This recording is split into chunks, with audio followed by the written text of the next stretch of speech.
આજે હું તમારી સાથે ફરાળી સાબુદાણા અને બટેટાના પાપડ શેર કરવાની છું, જેને વણવાની ઝંઝટ વગર બનાવી શકાય છે। તો સૌથી પહેલાં તો અહીંયા મેં 2 વાટકી સાબુદાણા લીધા છે, એને સરસ રીતે ધોઈ નાખ્યા છે અને 5 થી 6 કલાક એને પલાળી દીધા છે।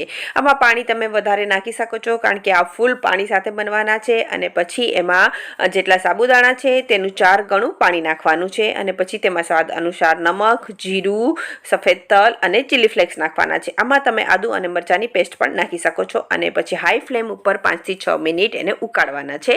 અને પછી અહીંયા મેં 4 બટેટા લીધા છે, નાની સાઈઝના છે, મોટી સાઈઝના હોય તો 2 લેવાના છે અને તેને છીણીને વોશ કરી નાખવાના છે અને પછી તેને સાબુદાણામાં નાખી દેવાના છે। સાબુદાણાને પછી ધીમા તાપે 5 થી 6 મિનિટ ઉકાળવાનું છે। ઠંડુ થશે એટલે આવું બેટર થઈ જશે, એટલે એને પીસી લેવાનું છે અને પછી તેની કન્સિસ્ટન્સી આવી હોવી જોઈએ।